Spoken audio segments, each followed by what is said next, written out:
¿Qué tal? Muy buenos días. Hoy es jueves 7 de octubre del año 2021 y les doy la más cordial bienvenida a esta nueva sesión del Seminario de Investigación del Posgrado en Ciencias y Tecnologías de la Información. El día de hoy, como todas las ocasiones previas, nos acompaña otro colega y amigo que viene a presentarnos sus temas de investigación, los temas sobre los cuales trabaja y que seguramente son muy interesantes. En particular, cada vez que yo hablo con el doctor Leo Palacios, yo no puedo evitar pensar en historias de detectives, intrigas internacionales. Me acuerdo también de una historia de un cuentito de Jorge Luis Borges muy bonito que se llama El jardín de los senderos que se bifurcan, en la que habla de canales subliminales, etcétera, ¿no? Bueno, entonces ya lo estoy adelantando. El día de hoy nos acompaña el doctor Leo Palacios Luengas y como marcan las formalidades de este seminario, antes de darle la palabra, voy a proceder a leer una semblanza de nuestro invitado. Así es que, con su permiso, el doctor Leonardo Palacios Luengas es ingeniero en comunicaciones y electrónica por el Instituto Politécnico Nacional en la Escuela Superior de Ingeniería Mecánica y Eléctrica, la ESIME, Unidad Culhuacán. También es maestro en ciencias y doctor en comunicaciones y electrónica por la sección de estudios de posgrado e investigación de la misma Unidad Culhuacán. Realizó una estancia postdoctoral en el Instituto Nacional de Astrofísica, Óptica y Electrónica, el INAOE, con el tema de investigación referente a sistemas de reacción-difusión para su implementación en un método esteganográfico en imágenes. Es docente de la Universidad Autónoma Metropolitana, Unidad Iztapalapa, y sus intereses de investigación tienen que ver con la seguridad de la información, la confidencialidad, la criptografía y la esteganografía. Leo, bienvenido, es un gusto tenerte con nosotros. Adelante, por favor. ¿Qué tal? Buenos días. Antes que nada, muchas gracias por la invitación. Le agradezco a cada uno de ustedes el tiempo que se tomaron para poder estar aquí y revisar de alguna forma la información que voy a presentar, y a lo mejor para algunos de ustedes puede ser interesante como un tema de tesis. Bueno, el tema como tal está enfocado a la parte de seguridad y lo puse este nombre como para poder también generar un poco de, a lo mejor de dudas, ¿no? Que yo espero que haya demasiadas y poderlas resolver. ¿Sale? Entonces, voy a empezar la agenda, perdón. La agenda considera puntos interesantes con respecto a la presentación. Voy a dar los antecedentes de por qué es importante tener procedimientos, ya sea normas, buenas prácticas y algoritmos para proteger la información. Vamos a hacer una clasificación de cómo podemos entender la parte de seguridad en cuestiones de criptografía, en cuestiones de ocultar información, y algo adicional que tiene que ver con marcas de agua, ¿no? Y voy a tratar de presentar las diferencias que puedan haber entre esos mecanismos.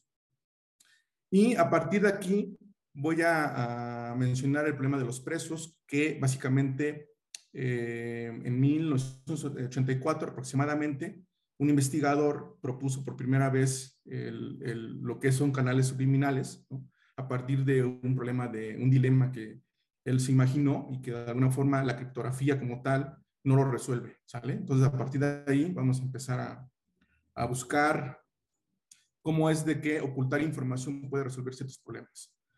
Y de ahí la importancia que toma lo que es la esteganografía como tal para poder generar estos canales subliminales.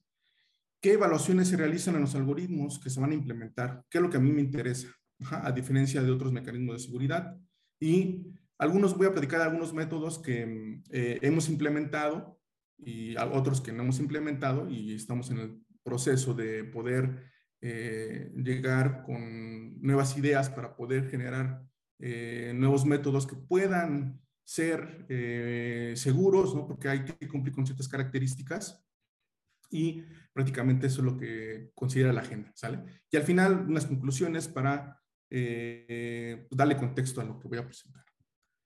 Los antecedentes son muy comunes en la parte de las comunicaciones, siempre hay un crecimiento, ¿no?, de las tecnologías de la comunicación digital, y en la actualidad pues, se intercambia más información, ¿no? Todo tiene que ver con datos. Prácticamente aquellos mecanismos de seguridad lo que van a hacer es, al final de cuentas, es proteger los datos, que se intercambian, que se almacenan, y en cualquier medio de almacenamiento, pues una memoria USB, un disco, en la nube, como sea, tienen que tener algún proceso de seguridad, ¿sí? Y esto, con la pandemia, pues, tomó una relevancia enorme, ¿sale? Prácticamente todo el mundo estaba encerrado en sus casas y pues tenía que trabajar a distancia, ¿no? No se sabe, pero cuando uno se mete a revisar las cifras de lo que es el cibercrimen, ciberataques y todo lo referente a la parte de robo de información, que básicamente eso es lo que se busca, pues creció también, ¿no? Creció en un porcentaje significativo, y esto de alguna forma da como que inicio a que pues haga, de alguna forma se establezcan ciertas medidas, ciertos algoritmos, prototipos, protocolos, ¿no?, cosas que permitan de alguna forma proteger la información o hacer conciencia a las personas para eso. Y voy a resaltar algo muy interesante, y de aquí vamos a enfocarnos a la parte de cómo se clasifican esos sistemas. Sobre todo en la pandemia hubo muchas noticias falsas, ¿no? Y voy a hacer énfasis a la parte de esas famosas cadenas que generalmente son en las redes sociales, ¿no? Donde en el WhatsApp generalmente mandan una cadena donde decían que si vas al hospital tenías COVID o podrías infectarte del SARS-CoV-2 y generar COVID, y que no tendrías que ir al hospital porque ahí realmente te mataban. Entonces había muchas cadenas en ese estilo. Eso en el WhatsApp, en el Facebook, en el Twitter, pues son las redes que conozco, a lo mejor Instagram. Y pues a lo mejor no se conoce el efecto, el impacto que tuvo esas noticias falsas, ¿sale? Pues mucha gente al final le hizo caso a esas noticias que eran de fuentes desconocidas, ¿no? Y pues muchos murieron por esas consecuencias, ¿no? Y eso lo podemos ver siempre en las redes sociales, siempre hay noticias falsas, ¿no? En ese estilo. Y aquí lo que se puede identificar es que hay imágenes, a final de cuentas, que tienen un texto y que dan como verídico cierta información, y realmente no lo es. Entonces, hay mecanismos que permiten de alguna forma validar esa información dentro de la misma cuerpo, vamos a llamarlo así, o los datos de la imagen, ¿no?, que le llaman lo que es perdón, se me fue la palabra, las marcas de agua, ¿sale? Entonces, usando una marca de agua, ¿no?, la misma plataforma, a lo mejor desarrollar algo similar a una marca de agua, pudo ver de alguna forma validado esa información, de dónde viene esa información, quién la está presentando, y de alguna forma con una palomita decirle, ¿sabes qué? Esta información es verdadera y esta información es falsa, ¿no? Entonces, en ese sentido, ahí es donde toma relevancia la parte de seguridad. A lo mejor no necesariamente criptografía, no necesariamente esteganografía, pero sí las marcas de agua para poder validar esas, sobre todo imágenes, si son imágenes que son verdaderas, son imágenes que fueron falsificadas, que fueron alteradas para un fin realmente en común, ¿no?, por un grupo de personas que a lo mejor quieren ocasionar pánico, no sabemos, ¿no? Generalmente todo va a tener una consecuencia, ¿no? Entonces, eso es la parte de los antecedentes, y por eso es importante establecer mecanismos de seguridad. Diciendo esto, me voy a la parte de la clasificación. Lo que es los sistemas de seguridad, de acuerdo a lo que es CIDAT en el 2009, ¿no?, yo agarré esa información, y prácticamente él dice que hay, digamos que lo ve como dos caminos, ¿no?, en cuestiones de seguridad. Una que tiene que ver con la parte de criptografía, la cual lo vamos a ver en esta práctica, y la parte de ocultar información. Dentro de la parte de ocultar información está la parte de esteganografía como tal y la marca de agua. La marca de agua no lo vamos a ver tampoco, vamos a enfocarnos a la parte de esteganografía, y de ahí existen todavía se dividen digamos que en dos versiones, la parte lingüística y la parte técnica. Nosotros nos vamos a enfocar en la parte técnica, Y en la parte técnica existen algoritmos que son basados en imágenes digitales, en video, en audio, en texto, prácticamente cualquier formato que se tenga, ¿no? En datos, al final de cuentas. Pero sí me gustaría explicar un poco cuál sería la diferencia entre lo que es la criptografía y el ocultar información y lo que es la parte de esteganografía y la parte de marca de agua. En la marca de agua tenemos que son dos versiones, la parte robusta y la parte frágil, ¿sale? Ahí cualquiera puede decir, ¿y para qué voy a utilizar una parte robusta o una parte frágil? ¿No? Va a depender de las necesidades, al final de cuentas, ¿no? Si tenemos un sistema robusto, pues obviamente va a ser tolerante a alguna forma de ataque o de fallo que pueda tener el mismo archivo, ¿no? Como tal. Y en las marcas de agua también podemos obtener ciertas clasificaciones. En la parte de las marcas de agua robustas, tenemos que deben de cumplir con dos escenarios importantes aquí. Hay marcas de agua que son visibles, ¿sí? Que uno al momento de descargar una imagen, pues ahí dice la marca de agua, ¿no? Como tal un holograma, algo que identifique que esa imagen realmente pertenece a alguien, prácticamente es eso. Y otras que son ocultas, que no se ven, pero que están con alguna forma embebidas dentro de la imagen, dentro del software, dentro de algún archivo, ¿no? De datos que se quiera de alguna forma dar veracidad a esa información, ¿sale? Prácticamente es eso. Entonces, en la mayoría de los casos se confunde la marca de agua con la parte de esteganografía, ¿no? Realmente son similares en algún momento, sí, pero si volvemos al ejemplo que puse de las noticias falsas, la marca de agua me permite de alguna forma validar la información y validar la fuente de quién emitió esa información, ¿sí? Entonces, es como un proceso de autenticación, ¿sí? Prácticamente. Y la parte de esteganografía como tal no valida nada, simplemente lo que hace es que oculta la información. ¿En qué? En alguna imagen, en algún video, en algún audio, en algún texto. Nada más lo oculta y ese archivo lo puede compartir con sus contactos y prácticamente a las personas ajenas, ¿no? A esa información, en caso de que caiga en las manos de ese tipo de personas, pues va a haber un archivo común y corriente, no vas a ver que viene algo oculto ahí, ¿sí? Entonces, básicamente esas serían las diferencias en cuestiones de la ocultar información. De esto, ¿qué diferencia hay en criptografía? Aquí, para empezar, la clasificación nos dice que la criptografía no es ocultar información. De ahí ya, esa es la gran diferencia. No se oculta información. Lo que hace la criptografía es que la transforma en una versión incomprensible de la información, ¿sí? Para las personas que no sean dueños de esa información. O sea, simplemente lo que hace es eso.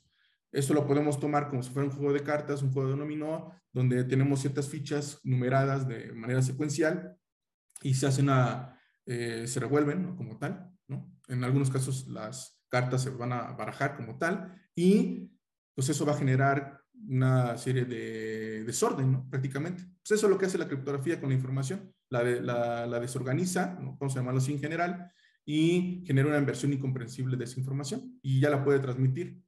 Prácticamente es eso. Ahora bien, ¿esto qué ocasiona con la gente que está un poco digamos que tiene conocimientos de esto? Si yo veo un archivo cifrado, ¿sí? Que a lo mejor alguno de ustedes compartió, por decir un ejemplo, pues me da mucha información esa parte de venir cifrada. ¿Cuál es la primera impresión que yo tendría? Ah, que es información sumamente importante, por eso la cifró. Entonces eso ya da como consecuencia que el atacante, o una de dos, o quiere atacar, ¿no? el resultado de ese cifrado, o de alguna forma obtener información adicional para ver qué información está compartiendo. Pero de antemano se sabe que esa información es sumamente importante, pues por alguna razón la cifró, ¿no? A diferencia de la esteganografía como tal, que pasa desapercibida. Exacto. Entonces, esas serían las diferencias.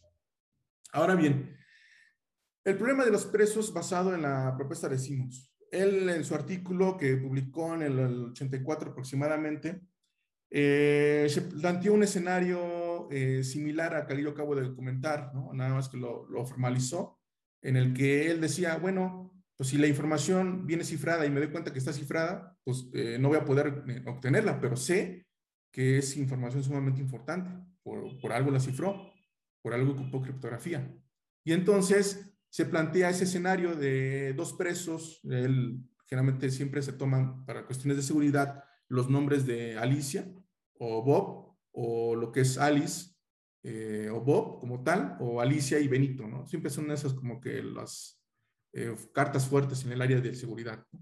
Entonces, él se imagina que hay unos, como tal, ladrones que pues prácticamente son muy listos, ¿no? Eso es lo que tienen que resaltar, y planean que en caso de que puedan ser aprendidos, cómo se pueden comunicar en la cárcel, ¿sí? De alguna forma, y poder establecer una comunicación para poder a lo mejor tener un escape, ¿no? En dado caso.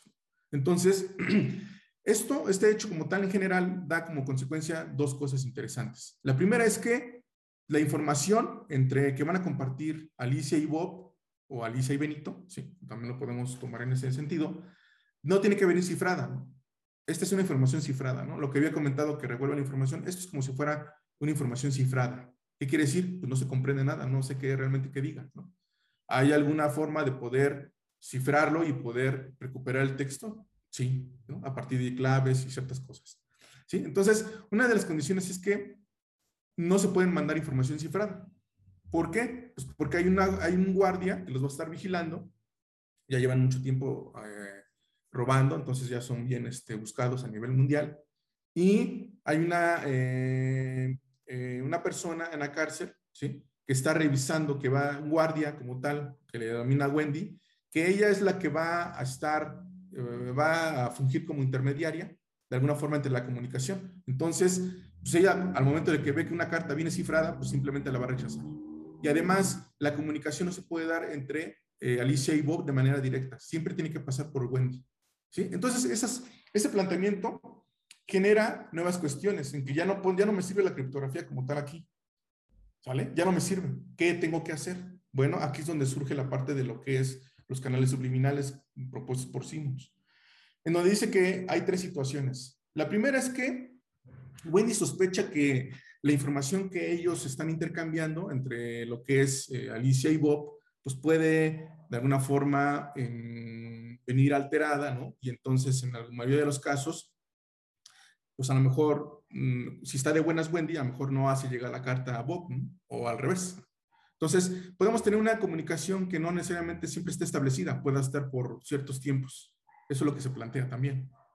Y la otra es que a lo mejor tengo un mensaje, vamos a suponer que que Alicia manda un mensaje a Bob, y en ese escenario lo que va a realizar es que a lo mejor Wendy manipula la información, le cambia, ¿no? Para ver si de alguna forma logra pues, sacar mayor provecho a esa comunicación que están teniendo a través de Wendy, ¿no?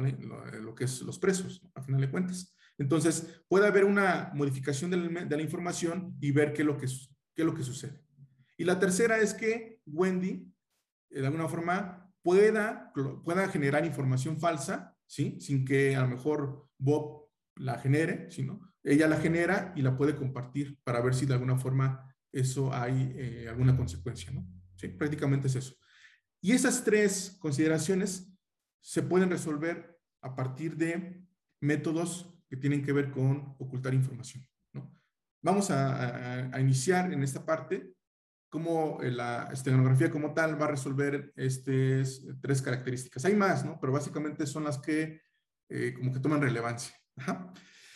Bueno, ¿cómo se puede estructurar un sistema para ocultar información? Bueno, básicamente lo que necesitamos como tal para los datos es una imagen, que esa imagen se le conoce como imagen portadora, ¿sale? No funciona el canal como tal, perdón, no funciona la técnica de ocultar información como tal si no se tiene un archivo que permita incrustar la información o llenar con ocultar como tal o embeber, perdón, la información del archivo que se quiere ocultar, prácticamente. Entonces necesitamos un archivo que sirva como medio de comunicación, prácticamente, ¿no? Y eso es que se le conoce como, en este caso vamos a hacer más énfasis a las imágenes y puede ser una imagen portadora. Y necesito también el mensaje en texto o el mensaje que se quiera, digamos, ocultar. Puede ser un mensaje, puede ser un pedazo de video, puede ser otra imagen, ¿no? Dentro de una imagen, ¿no? Puede ser prácticamente lo que sea. Que sean, a final de cuentas, datos, ¿no? Información como tal. Y voy a necesitar como tal un algoritmo de inserción, que aquí le puse fase de codificación, que básicamente ahí es donde se tiene que tomar o realizar estudios de diferentes áreas de la ciencia, ¿no? Que me permitan de alguna forma realizar este proceso, ¿no? Por eso lo puse como en general. Y en la mayoría de los casos voy a necesitar una clave que permita de alguna forma establecer, ¿no? Un mecanismo de inicio para poder ocultar el mensaje secreto en la portadora y de ahí generar algo que le llaman objeto, ¿sí? Que está prácticamente definido con la letra C y no me acuerdo de este símbolo que lleva la ñ. ¿Sí? Y eso ya se manda por un canal que no necesariamente debe ser un canal seguro, ¿sí? Puede ser un canal inseguro, lo puedo mandar y eso ya genera como tal una comunicación subliminal porque dentro de lo que es el objeto va lo que es el mensaje secreto. En su contraparte, tengo un algoritmo similar a la parte de codificación. Se hace como tal, aquí se hace la parte inversa y se puede recuperar a partir de la clave, se puede recuperar el mensaje. ¿Sale? Ya no me interesa la imagen portadora, no me interesa, a mí me interesa lo que está dentro de la imagen portadora, que es prácticamente el mensaje, ¿no? Y lo podemos generar una expresión que pudiera entender la parte de ocultar información, pues es la que está acá arriba. ¿Vale? Entonces, en ese sentido, hemos identificado como tal 4 componentes interesantes en lo que es la parte de ocultar información. Primero, el archivo para ocultar información a ocultar, ¿sí? Que debe de ser valiosa o simplemente como juego, pero al final de cuentas es información que yo quiero ocultar. La función de inserción, que yo le puse la parte de codificación y la decodificación, prácticamente. ¿Vale? A partir de aquí, ¿qué necesito que contengan estos algoritmos para ocultar información? Y básicamente necesitan 3 características o 3 propiedades. La primera es que tengan una capacidad de inserción muy, muy grande, ¿sale? Que yo pueda, de alguna forma, bueno, voy a exagerar probablemente, pero en una imagen, hablando de imágenes, pueda yo ocultar a lo mejor un video, ¿no? Completito en una imagen, ¿no? Y que pase de alguna forma desapercibido por otras personas que no quiero que se enteren de lo que yo estoy compartiendo, ¿sí? Entonces, debe tener una gran capacidad. ¿Qué más debe tener? Robustez. La robustez básicamente se refiere a que alguien pueda modificar el archivo.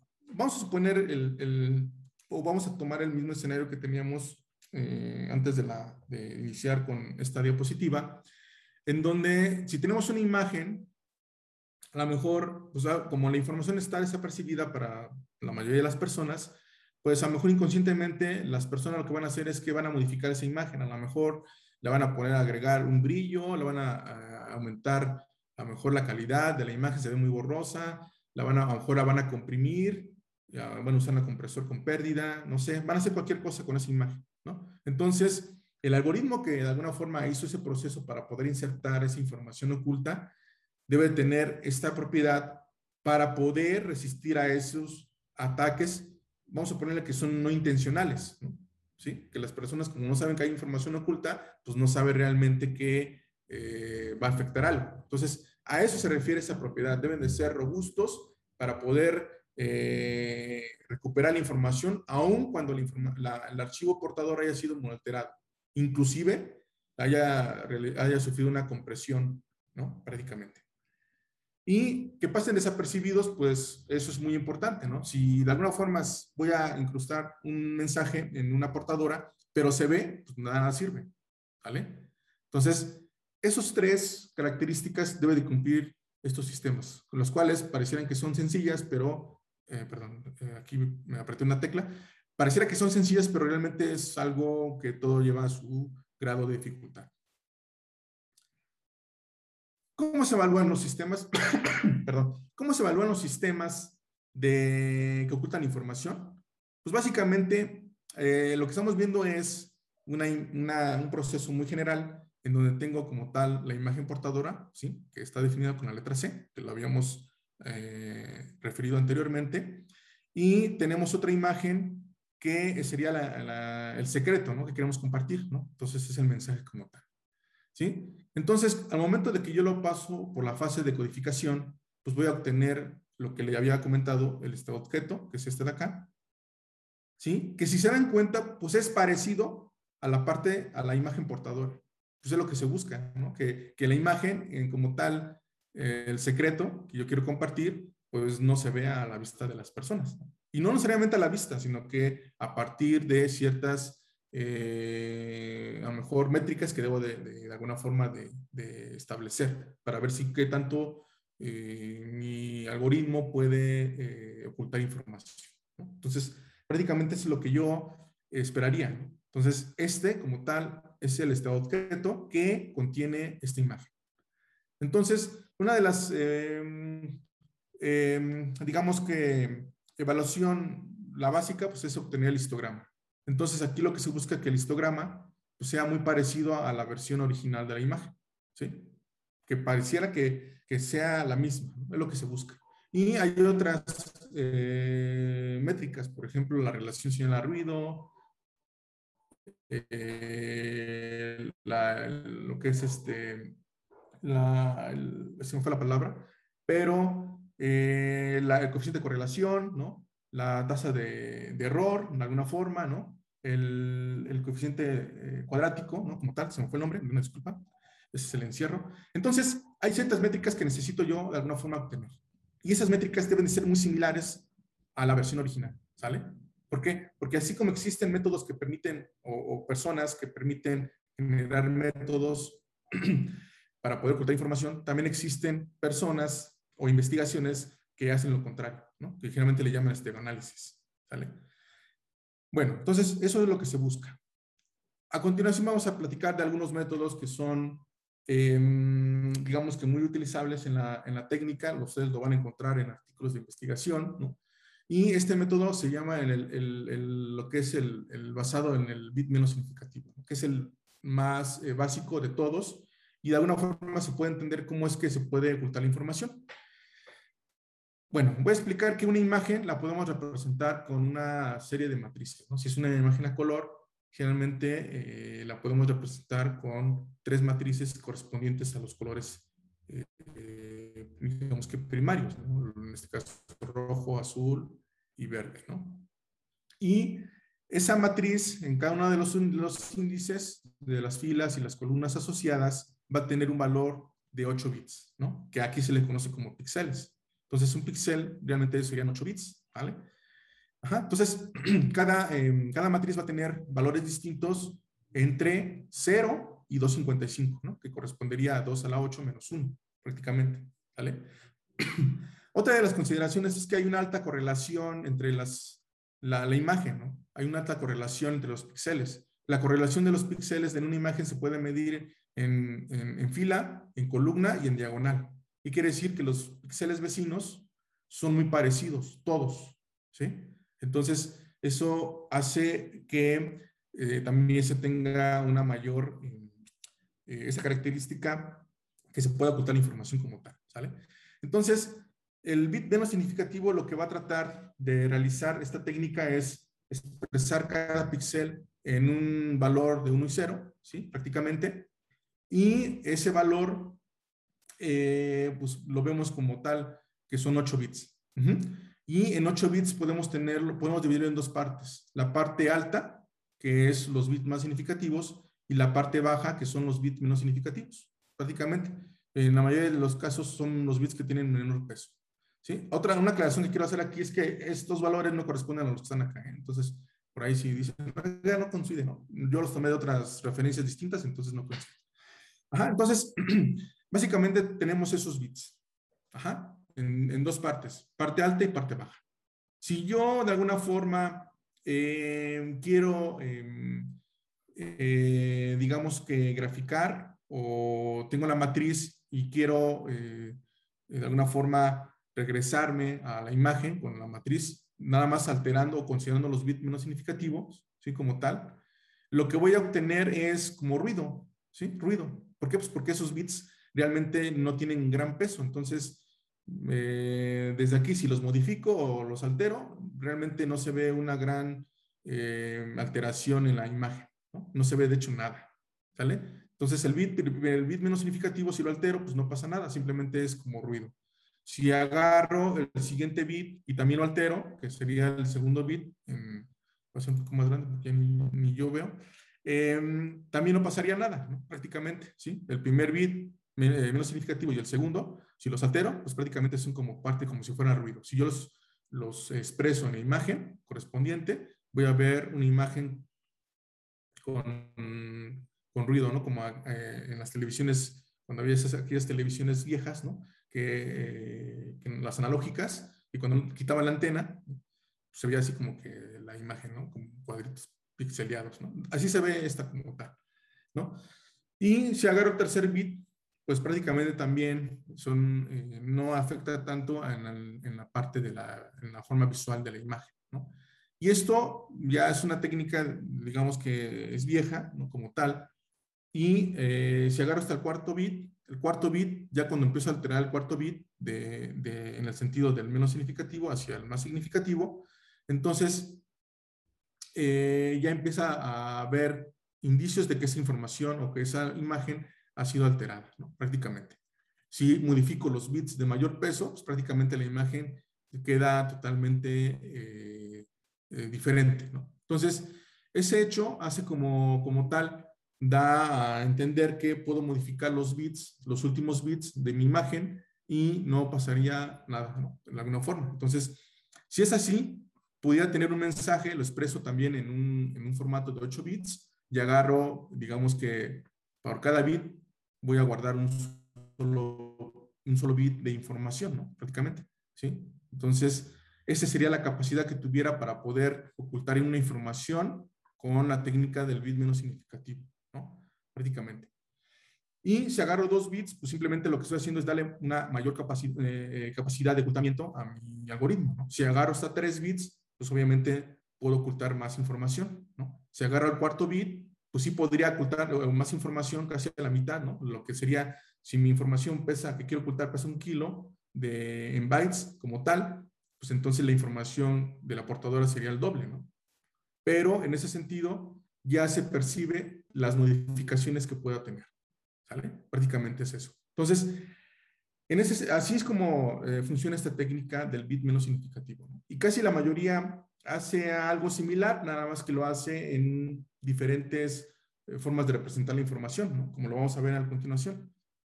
Están la parte basada en alguna transformación. Generalmente nosotros a veces analizamos sobre todo las señales cuando las regresamos pues, en el tiempo, revisamos la amplitud, revisamos el periodo, ¿no? Todo eso cómo cambia en el tiempo. Pero también podemos expresarla en frecuencia, ¿no? Prácticamente en el dominio de la frecuencia. Bueno, eso funciona, ¿sí? De alguna forma. Y entonces hay varias técnicas que permiten de alguna forma, digamos que cambiar el dominio en el que estoy trabajando, del tiempo, a lo mejor la frecuencia, espacio como tal, y en ese dominio trabajar mi información prácticamente, ¿no? Como lo es la transformada del coseno discreto, ¿no? Esta transformada del coseno discreto se utiliza para compresión al JPG, ¿sí? Prácticamente. ¿Por qué? Pues una transformación que es fácil de implementar y es con pérdida. Y básicamente lo que hace es, en general lo voy a platicar, ya si alguien quiere algo con más detallado, ya le hago llegar la información, pero en general prácticamente lo que se hace en estas técnicas es que pues, se expresan los píxeles como tal y se hace una conversión al dominio de la frecuencia y ahí obtenemos coeficientes, ¿no? Como tal, los valores de los coeficientes en esa ya conversión que se realizó, pues prácticamente son debido a la correlación que había comentado anteriormente, que son muy parecidos los píxeles de las imágenes, debido a eso, pues el valor de los coeficientes van a ser muy similares y eso da como consecuencia que puedo despreciar ciertos valores, ¿no? Y quedarme con pocos valores.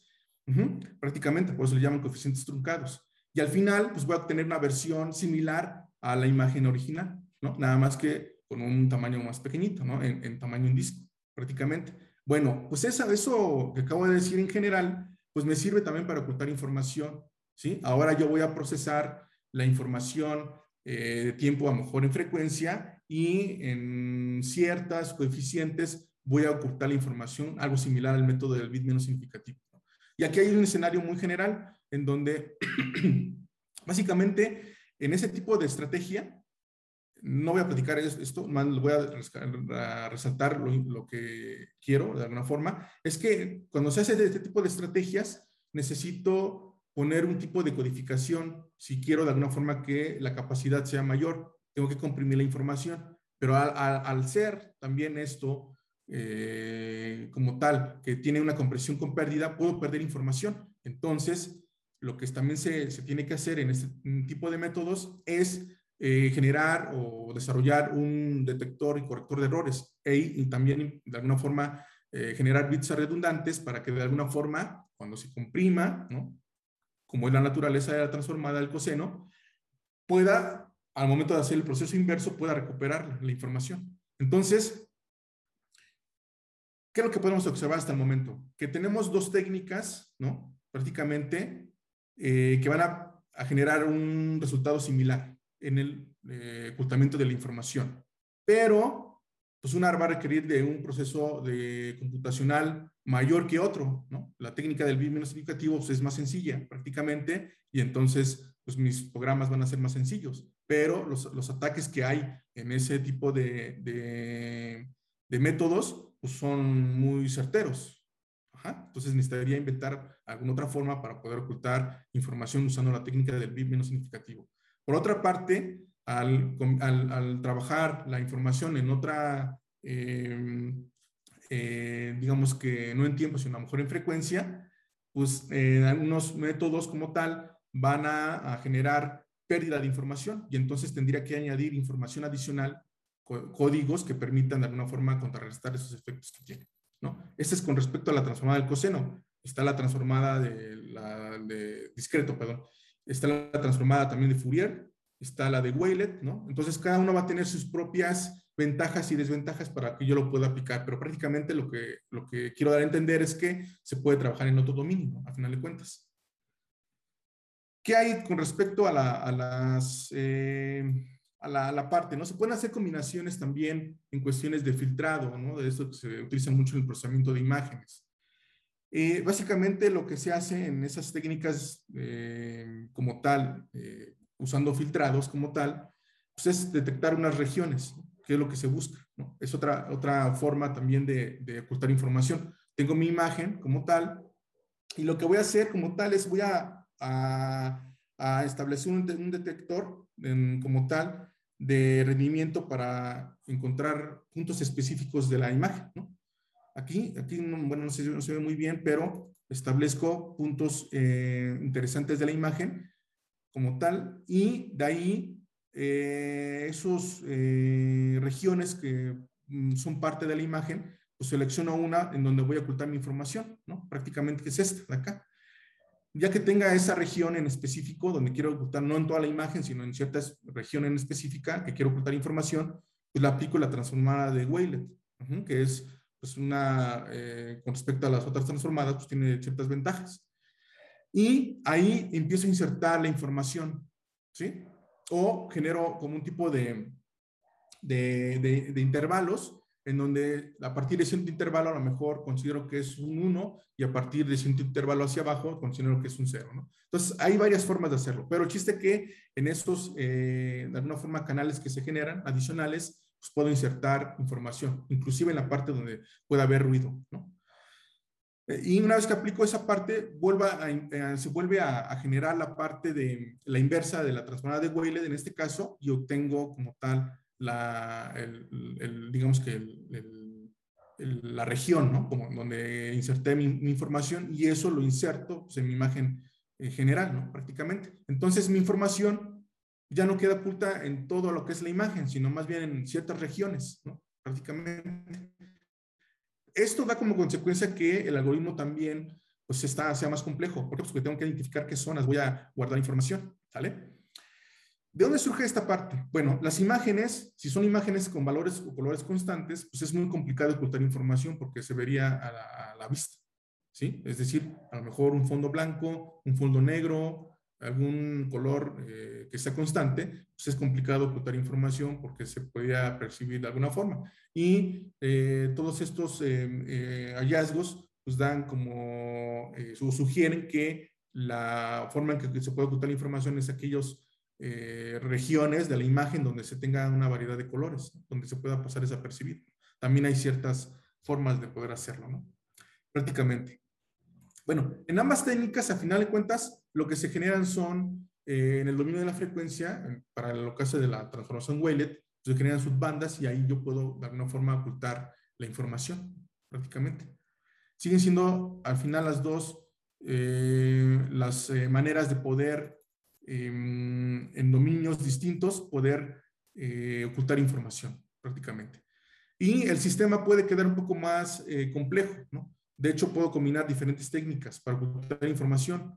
Puedo combinar la parte de criptografía, el mensaje, se cifra el mensaje y ese resultado del cifrado se puede ocultar usando estas técnicas que acabo de mencionar, prácticamente. Entonces, ese es un algoritmo que hace como tal una selección sobre la imagen portadora, ¿no? En qué región se va a ocultar, la identifica, aplica la transformada de wavelet, inserto, si así lo deseo, los bits cifrados, ¿no? Del mensaje, se inserta o se hace un tipo de relación de ciertos intervalos a partir de qué valor es un 1, que a partir de valor es 0, ¿no? Al final de cuentas, esa información, ya sea cifrada o no, van a ser valores bits, ¿no? De bits, ¿no? Al final de cuentas.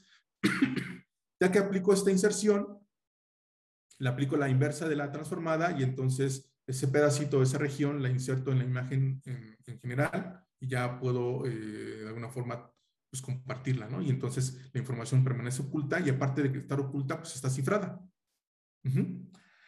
Y para el proceso de cifrado, pues realizaría un proceso inverso, ¿sí? Prácticamente. Entonces, en general, pues eso es lo que se puede obtener de los algoritmos que estamos viendo. Y en el último algoritmo que he estado trabajando, que desde cuando lo tengo detenido, pero que utiliza ya modelos de aprendizaje, es básicamente utilizando una red neuronal. ¿Qué es lo que se hace aquí? Pues tengo aquí como tal, digamos que la parte del transmisor, perdón, y del receptor.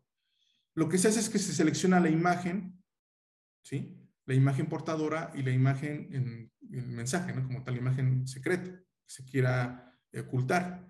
Y lo que se haría es que se define una red como tal y con base a los datos de la portadora y del mensaje se va a entrenar, ¿no? Se va a entrenar. Y lo interesante de esto es que voy a obtener dos cosas como claves de mi sistema. La primera es la red como tal entrenada, ¿no? Que se la tengo que cubrir porque ese va a tener la información de la información que se quiera de alguna forma ocultar, ¿no? Esa como tal, esa red. Y la imagen, en este caso, portadora, ¿sale? Entonces, en ese sentido, no se está insertando como tal el mensaje dentro de la portadora.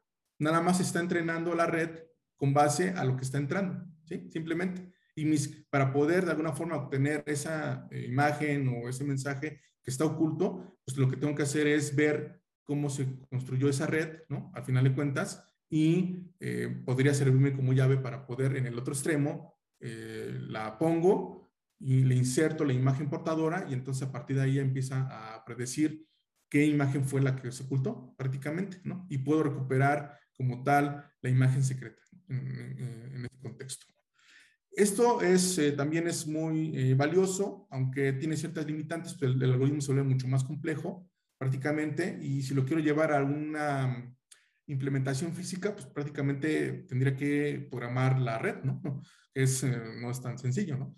Todos estos primeros aproximaciones, sobre todo de este último, lo que estoy comentando, se desarrolló en MATLAB. De hecho, aquí ahorita voy a compartir el ejercicio de cómo se puede realizar, ¿no? Y cómo es de que pues, prácticamente la imagen no queda, perdón, el mensaje no está incrustada en la portadora como tal. Entonces, déjame compartir, una vez lo voy a ver, tenemos unos minutos y rápido, ya lo tenía abierto. Ese es el código, realmente no es, MATLAB muchas veces es eficiente en ese aspecto, donde tomo la imagen como tal, la portadora, aquí está la portadora y la imagen secreta. Y aquí defino como tal, lo que tengo que hacer es como un tipo de normalización de los píxeles definidos para mi caso van a ser de -1 a 1. Ahí tengo que indicar cuántas redes voy a generar, ¿no? Y generalmente utilizo una red que es de gradiente conjugado escalado. Bueno, esto lo hizo un muchacho de Veracruz prácticamente, y bueno, él hizo toda la talacha, ¿no? Como tal. Y ya nada más me dijo, mira, se hace así ya, ¿vale? Y prácticamente, una vez que se entrena la red, que es lo que estoy haciendo por acá, aquí defino la red con lo que es el gradiente, ¿sí? Aquí defino los parámetros y aquí ya es donde empiezo a entrenar la red. Lo que es el valor de P es la portadora y el valor de T es el mensaje que quiero ocultar como tal, ¿no? Y el tipo de red que voy a utilizar. Se realiza el proceso y entonces va a generar como tal, ¿yo qué necesito? Pues necesito ver la red, cómo quedó, ¿sí? Eso es lo que yo necesito como clave para poder en mi receptor hacer un proceso inverso y poder recuperar la imagen, ¿no? Como tal. Y ya a partir de aquí ya es el proceso de recuperación. ¿Qué es lo que necesito para recuperar la información? Necesito la red, que es esta de acá, y necesito la imagen portadora, que es esta de acá, la imagen portadora, correspondiente a la imagen 3. Aquí está. ¿Sí? Y entonces ya puedo recuperarla. Si yo lo simulo, va a tardar unos minutos, es una imagen pequeñita. Si yo lo simulo, son de 128 bits, ¿no? Una matriz de 128 por 128 y son en escala de grises, ¿no? Entonces, prácticamente es lo que estoy haciendo. Y pues básicamente el error cuadrático medio pues es que tiende a cero, ¿no? Cuando ya terminó de entrenarse como tal la red, ¿no? Pero obviamente pues es un valor que tiende a cero en realidad, ¿no? Entonces, pues es un método que está interesante, todavía falta mucho por hacer. Si alguien está interesado, ¿no? Pues, se ofrecen de alguna forma pues, como tal, estos métodos del bit menos significativo a partir de una transformada y con una red, ¿no? Que se puede entrenar, pues se pueden obtener resultados interesantes, ¿no? Aquí lo que quiero también recalcar es que a mí me interesa más la parte también de aplicación, no solamente todo queda en la parte teórica, sino la parte de aplicación. ¿Sale? Entonces, bueno, ahorita está entrenando en la red. Voy a concluir para no extenderme en la presentación y ahorita regreso, ¿no? Entonces, prácticamente, ya que una vez que se entrenó en la red, pues aquí hay dos escenarios en donde la imagen como tal, la imagen portadora original, le aplico lo que es la red neuronal y puedo recuperar la imagen que fue, digamos que encubierta, ¿no? A partir de la portadora. Si a esta imagen la modifican, le cambian la intensidad, le modifican algo, pues prácticamente le aplico la misma, la red como tal, pues no es capaz de reconstruir la imagen secreta, ¿no? Todavía falta validarlo en algunos casos que están reportados en la literatura, pero pareciera que el trabajo va bien hasta el momento, ¿sale? Entonces, ya nada más para concluir, unas 3 conclusiones, ¿no? Primero que nada, los algoritmos esteganográficos como tal deben de cumplir las características de capacidad, deben de ser imperceptibles para las personas ajenas a la comunicación y deben de ser robustos para lo que es la alteración de la imagen, ¿no? Como lo vimos en este último ejemplo. Y prácticamente todos los escenarios que puse, las estrategias que existen, pues son válidas en la actualidad, ¿no? Cada una va a tener un propósito, al final de cuentas. Recuerden que lo que se busca al final del todo de esta rama es que los sistemas sean fáciles, sean seguros, ¿no? Y rápidos en su ejecución, ¿sí? Prácticamente es eso. Y recordemos que entre más complejo sea el sistema, pues va a requerir más recursos computacionales. Prácticamente es eso. Bueno, les agradezco mucho su tiempo y ya nomás comparto el programa para ver qué arrojó, ¿sí? Ya una vez que lo haya manipulado aquí de forma manual para que funcione. No, no es cierto. Prácticamente es esta, la imagen original y la imagen secreta, ¿no? ¿Sale? Entonces, pues pareciera que las primeras aproximaciones sí funcionan. Bueno, pues era todo. Muchas gracias por su tiempo. Muchas gracias a ti, Leo. Nunca deja de resultarme muy interesante y bueno, diría yo de que hasta divertido esto de pensar que jugamos a los espías, ¿no? Exactamente. Pero como tú mismo lo has señalado, en realidad hay muchas aplicaciones por ejemplo, para validar una fuente, ¿no? Como validar que un mensaje realmente proviene de quien dice lo que yo entendí es que entonces la fuente, el que produce el mensaje, introduce una marca de agua utilizando estas técnicas que hoy nos presentaste para decir sí, efectivamente, voy a poner un ejemplo, a lo mejor es un poquito disparatado, pero no lo creo tanto, ¿no? Es como si, por ejemplo, dijera, el Banco de México garantiza que este billete electrónico, que este documento electrónico fue producido por una autoridad certificada o reconocida, cosas así, ¿no? Esa es la idea, pues, de estas técnicas. Yo tengo algunas preguntas en tanto nos llegan más. Sí. No, perdóname tantito, perdónenme. Antes de eso, es mejor darle la palabra a Eric, supongo que es el profesor Eric Rincón, quien dice, es muy interesante su propuesta.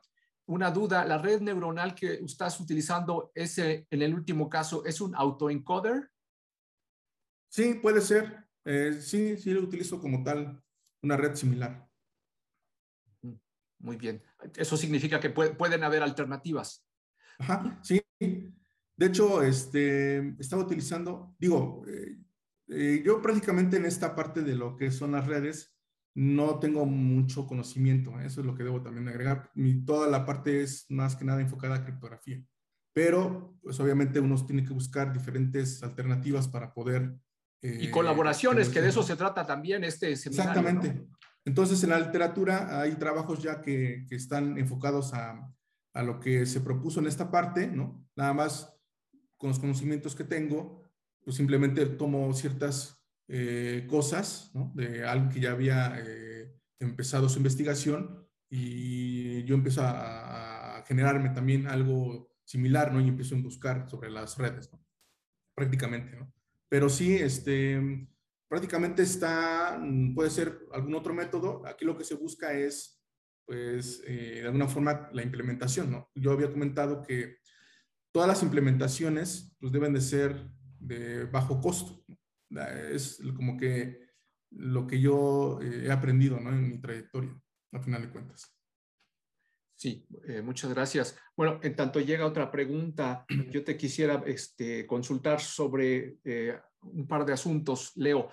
Mi primer comentario, mi primer cuestión es, tú probablemente para facilitar tu exposición utilizaste una imagen, pero mi pregunta es, ¿se pueden guardar mensajes, se pueden ocultar mensajes en audio o en Sí, video?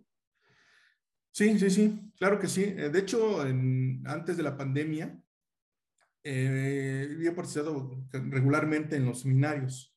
Y entonces, como por el 2019, creo, si no me equivoco, participé con un tema similar. Fue la parte de reacción-difusión, que fue lo que hice en el postdoctorado. Como tal, implementé algo similar. De hecho, están los trabajos ahí porque no he podido también terminarlos. Y ahí es donde presento un sistema que en este caso la portadora es un audio sin compresión, creo que es un WAP, en un formato WAP, y le inserto un mensaje en cifrado y lo recupero. Entonces, utilicé otra transformada en el dominio de la frecuencia como tal, y ahí hice la parte del ocultamiento de la información. ¿Sí? Entonces, también está, o sea, no lo puse aquí porque ya no me dio tiempo de agregar la información que se tiene, pero hay trabajos que he desarrollado, pero que están ahí porque no le he dado la continuidad. Y pues sí me gustaría de alguna forma que alguien esté interesado, pudiéramos ya sea la colaboración o la parte de que algunos de los estudiantes esté interesado en el tema y podamos desarrollar algo similar, ¿no?